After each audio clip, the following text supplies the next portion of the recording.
মোবারকবাদ। আজকে এই 2 রাত্রি ব্যাপী অনুষ্ঠান যে অনুষ্ঠিত হয়েছে তার শেষ রজনী। আমার পরে আপনাদের মনোনীত বক্তা হযরত মাওলানা রুহুল আমিন সাহেব অবিলম্বে উপস্থিত হয়ে যাবেন। অল্প সময় নিয়ে আজ আমি আপনাদের সম্মুখে উপস্থিত হয়েছি। গতকাল বলেছিলাম যে আগামী কালকে সন্তানদের অধিকার মাতা পিতার প্রতি কি এই নিয়ে আলোচনা রাখবো, তাই না? মনে আছে? গতকাল আলোচনা হয়েছিল মাতা পিতার অধিকার সন্তানের উপর কতটা বা কি কি কিছু আলোচনা কোরআন হাদিস থেকে আমি রেখেছিলাম। আজকে আলোচনা হবে কি সন্তানের অধিকার মাতা পিতার উপর কি কি। সেদিকে লক্ষ্য রেখে আমি আয়াতে কারিমা পাঠ করেছি। মহান রব্বুল আলামিন বলেন, মা আতাকুমুর রাসূল ফাখুযু ওয়া মা নাহাকুম আনহু ফান্তাহু। রাসূল जो तुम्हें दे वो ले लो, जिसे रोके बाज रहो। রাসূল তোমাকে যা দেন তা গ্রহণ করেন, আর যা থেকে নিষেধ করেন তা থেকে বিরত থাকেন, তাকে প্রত্যাখ্যান করেন। রাসূল সাল্লাল্লাহু আলাইহি সাল্লাম কি দিয়েছেন? যা দিয়েছেন তাকেই আমরা শর্টের মধ্যে যদি বলি সেটাকেই বলা হয় কি শরীয়ত। যা আইন দিয়েছেন সে আইনের নাম কি শরীয়ত। এই একটি কথা আল্লাহ পাক বলছেন যার দুইটি অংশ। রাসূল যা দেন তা গ্রহণ করেন, আর যা থেকে নিষেধ করেন তা থেকে দূরে থাকেন। দুটা কথা। তথা একটা হচ্ছে করণীয়, একটা হচ্ছে বর্জনীয়। যেটা আদেশ সেটাকে করেন, যেটা নিষেধ সেটাকে বর্জন করেন। তো করণীয় আর বর্জনীয় দুটো বিষয় এই পবিত্র আয়াতের মধ্যে আছে।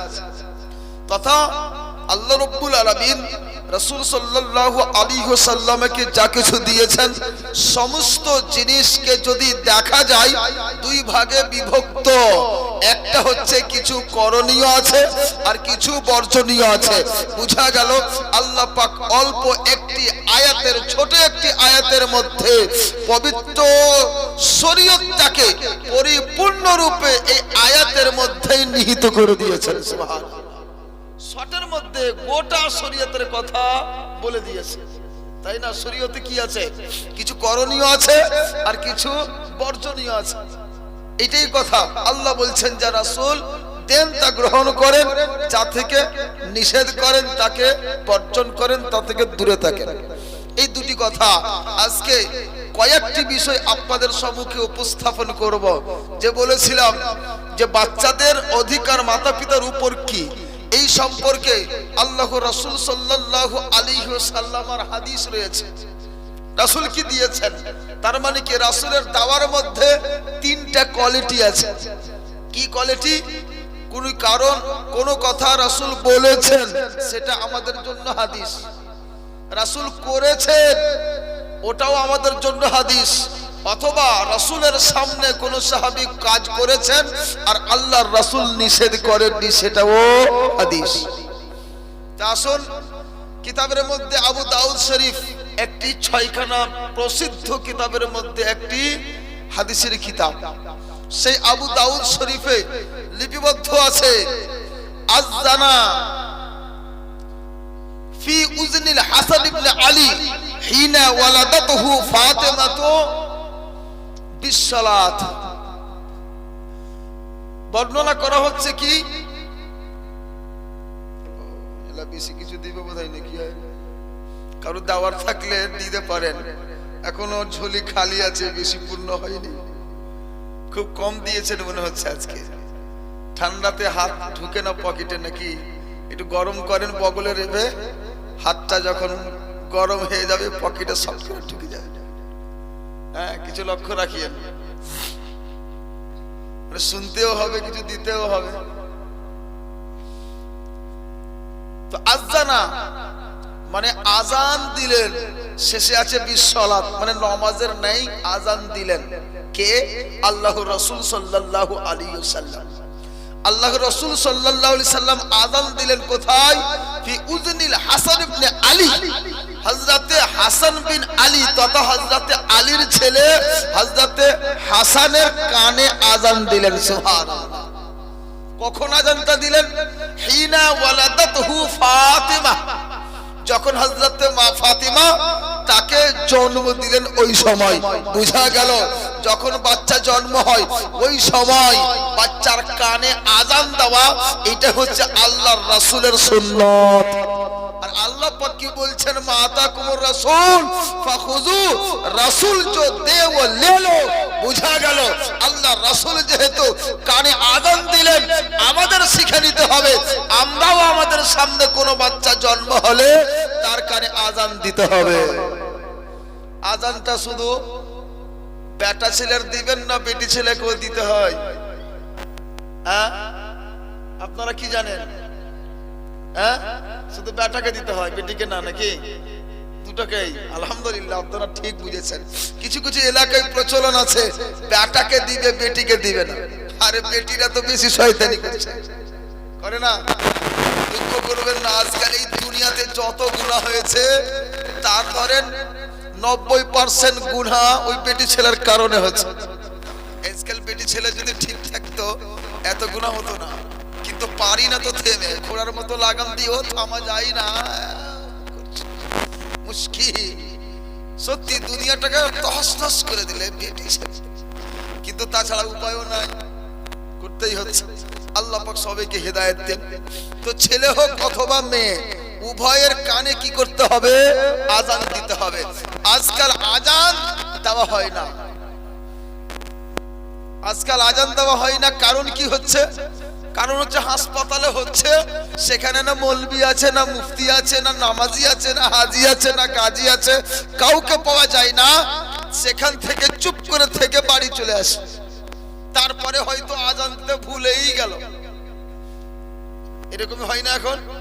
আগে বাড়িতে হতো, আমি বাল্যকালে দেখেছি, মুন্সিজিকে ডেকেছেন অথবা ইমাম সাহেব যিনি থাকেন তাকে ডেকেছেন, আর ডেকে আনার পরে যদি রাত্রিবেলা হয়েছে তো মনে হচ্ছে অমুক বাড়িতেই মনে হচ্ছে ফজরের আযান হচ্ছে, আগনাতে এসে আল্লাহু আকবার আল্লাহু আকবার শুরু, এমনটা হয়েছে। কিন্তু বাবাজি নিয়মও কিন্তু এটা নয় যে ফজরের আযান কাউরা আগনার মধ্যে হবে, এইটা নিয়ম নয়। নিয়মটা হচ্ছে কি, হাজি হোক, গাজী হোক, মৌলবি হোক, মুফতি হোক, যে কোনো ব্যক্তি হোক, যে আযান শুদ্ধভাবে দিতে জানেন ওই ব্যক্তিকে ডাকেন। ডাকার পরে এই যে বাচ্চা জন্ম নিয়েছে এই নবজাতককে ওর ডান কানটা ওই ব্যক্তির মুখের দিকে নিয়ে যান। ওই ব্যক্তিটি আস্তে আস্তে করে ওই কলমার যেটি কথা আছে, আযানের কথাটি, ওই পবিত্র কথাটিকে তার কানের সামনে শুরু থেকে শেষ পর্যন্ত পাঠ করবে। আবার বলবে তার বাম কানটা আমার দিকে করো, বাম কানটা আবার তার দিকে করতে হবে। আর বাম কানে একামতে যেটি কথা তাকবীরের সময় নামাজে হয়, এই একামতের সম্পূর্ণ কথাটি বলে দিবে। এটাই হচ্ছে সুন্নাত। আর পশ্চিম দিকে আগনাতে দাঁড়িয়ে আল্লাহু আকবার বলে আযান দিচ্ছেন, এইটা নিয়মটা কিন্তু ভুল, মনে থাকবে। এবার কথা হচ্ছে হাসপাতালে বাচ্চা হয়ে গেছে, কি করবেন? কাউকে তো পেলাম না, হাসপাতালে যদি কোনো পুরুষ মানুষ থাকে দিয়ে দিবেন, না থাকলে তার পাশে যদি কোনো মহিলা থাকে ওই মহিলাটাই আযান তার কানে করে দেবে। মহিলাটাই, ওই নারীটাই ওর কানে আযান, বাম কানে একামতের কথাটি বলে দেবে। এবার বলেন এটা করলে লাভ কি আছে? বুঝতে হবে তো, দরকার আছে। লাভ কি আছে? আযানটা দিলে লাভ আছে। আল্লাহ রাসূল সাল্লাল্লাহু আলাইহি সাল্লাম বলেছেন, তিরমিজি শরীফের হাদিসে আছে, যখন আযান বলা হয় ওই সময় শয়তান পাদে আর পালায় কত? 40 মাইল পর্যন্ত। কত দূর পালায়? 40 মাইল পর্যন্ত পালায় আযানের ধ্বনি শুনে। সুবহানাল্লাহ, আল্লাহ পাকের কি ইনজেকশন গো, দিলেই একদম 40 মাইল পার। কিন্তু আমরা নিজেই তো শয়তান হয়েছি। শয়তানের এমন হয়ে বশ করেছে শয়তান আমাদেরকে যে শয়তানকে আর বহকাইতে হয় না, কষ্ট করতে হয় না, আমরা নিজেই শয়তানি করছি। আল্লাহ পাক সবাইকে বাঁচান এই শয়তানি কর্মকাণ্ড থেকে। তো যাই হোক, এবার যখন বাচ্চাটা জন্ম হয় ওই সময় শয়তান করে কি, তার কোখাতে নিজে মেরে মেরে নিজের জায়গা তৈরি করে। এই জন্য কষ্ট পায় ওই বাচ্চা আর ক্রন্দন করে, মা মা করে খুব কাঁদে। বুঝেছেন? ওই বাচ্চা যখন কাঁদে তখনই বলছেন আল্লাহ রাসূল, এই যে আযান দেয় তখন বাচ্চার কাছ থেকে শয়তান পালিয়ে যায়। ওই শয়তানি কাজ থেকে বাচ্চা তখন মুক্ত হবে, শয়তানের দাও থেকে, শয়তানের ধোঁকাবাজি থেকে ওই শয়তান থেকে বাচ্চা মুক্ত পাবে যদি আযান দেওয়া হয় তবে। যদি আযান না দেবেন তাহলে শয়তান বশ করবে। ওই ছোট্ট থেকে আপনি বড় হয়ে লাঠি দেখিয়ে কি করবেন? হচ্ছে না? এই জন্য আজকাল দেখেন না, বেশি বাচ্চারা বেশি দুষ্ট হয়ে যাচ্ছে, আযান দেওয়া হয় না। লক্ষ্য রাখেন, কাজটা খুব বড়, কি টাকা লাগে, কি পয়সা লাগে, কি মুন্সিজিকে এমনি মিষ্টিও খাওয়াই না, একটু মুখে চিনিও দেয় না, এমনি কি আযান দিয়ে আসছে, কোনো সমস্যা নাই, ফ্রির কাজ। কিন্তু কাজটাতে লাভ কত? ওই লাভটা না করার কারণে অল্প একটা ছোট কাজ, এটা না করার কারণে দেখা যাচ্ছে বাচ্চার সারাটা জীবন শয়তানের সংমিশ্রণে কাটছে, যার ফলে সে নেককার পরেজগার হতে পারছে না। এইটা হচ্ছে মাতা পিতার প্রতি সন্তানের অধিকার, বলেন সুবহানাল্লাহ। কিন্তু আমরা করি না, ওই অধিকার থেকে বঞ্চিত থেকে যাচ্ছে। আযান দিতে হবে। শুধু এটাই নয়, যখন কাউকে জিন লেগে যাবে কানে আযান দেন, পালিয়ে যাবে। ভূত লাগবে, আযান দেন, পালিয়ে যাবে। রাস্তায় গেছেন, ভয় পাচ্ছেন, আযান দেন, আপনার ভয় থাকবে না। রাস্তা হারিয়ে গেছেন, আযান দেন, আপনি রাস্তা খুঁজে পাবেন। আগুন লেগে গেছে আপনার গ্রামে, আযান দেন, আল্লাহ পাকের দয়ায় আগুন ঠান্ডা হয়ে যাবে। এইরকম অনেক আযান আছে মুস্তাহাব, যাতে অনেক উপকার আছে। যাই হোক, একটা কি পেলাম? সন্তানের অধিকার মাতা পিতার উপর কি? বাচ্চার কানে আযান দেওয়া। তারপরে আবার আল্লাহ রাসূল সাল্লাল্লাহু আলাইহি সাল্লাম বলছেন, আন্না রাসূলুল্লাহ সাল্লাল্লাহু আলাইহি ওয়াসাল্লাম আক্কা হাসান ওয়াল হুসাইন। আল্লাহ রাসূল সাল্লাল্লাহু আলাইহি সাল্লাম হযরতে হাসান এবং হুসাইন রাদিয়াল্লাহু তাআলা আনহুর পক্ষ থেকে কি করলেন? আক্কা আনিল হাসান ওয়াল হুসাইন। হযরতে নারে তাকবীর, নারে তাকবীর, নারে রিসালাত, হযরত মাওলানা রুহুল আমিন সাহেব কিবলা, নারে তাকবীর, নারে রিসালাত। মাশাআল্লাহ, দেখছেন যেমন চেহারা তেমন পোশাক, কি টকটকে গো। যাক, আল্লাহ পাক হায়াত দারাজ করুন, ইলম আমলে বরকত দিন। আজকে আমরা পেয়েছি, ইনশাআল্লাহ ওনার বক্তব্য শুনবো। আমি তো বাড়িরই মানুষ, ধরেন শুনতেই থাকছেন। তো আল্লাহ রাসূল সাল্লাল্লাহু আলাইহি সাল্লাম সম্পর্কে বলছেন কি, আন্না রাসূলুল্লাহ সাল্লাল্লাহু আলাইহি ওয়াসাল্লাম আক্কা আনিল হাসান ওয়াল হুসাইন কাবশান কাবশান। তথা আল্লাহ রাসূল সাল্লাল্লাহু আলাইহি ওয়াসাল্লাম হযরতে হাসান এবং হযরতে হুসাইন রাদিয়াল্লাহু তাআলা আনহুমা উভয়ের পক্ষ থেকে দুম্বা আকিকা দিলেন। সুবহানাল্লাহ। এখানে কাবশান কাবশান শব্দ আছে, অফি রিওয়ায়াতিন কাবশাইনা ওয়া কাবশাইনা, তথা দুইজনের জন্য দুটো দুটো করে দুম্বা জবাই করেছিলেন। সুবহানাল্লাহ। এবং অন্য জায়গায় আল্লাহ রাসূল বলছেন যে পুরুষের জন্য একটা খাসি, পুরুষের জন্য দুটো খাসি আর মহিলার জন্য একটা পাঠি। খাসি পাঠি তো বুঝি আমাদের দিকে, ছাগল দিলে একটা, দুটো খাসি দেবেন পুরুষের জন্য, আর যদি মহিলা থেকে তার জন্য একটা পাঠি দিবেন। কখন দিবেন?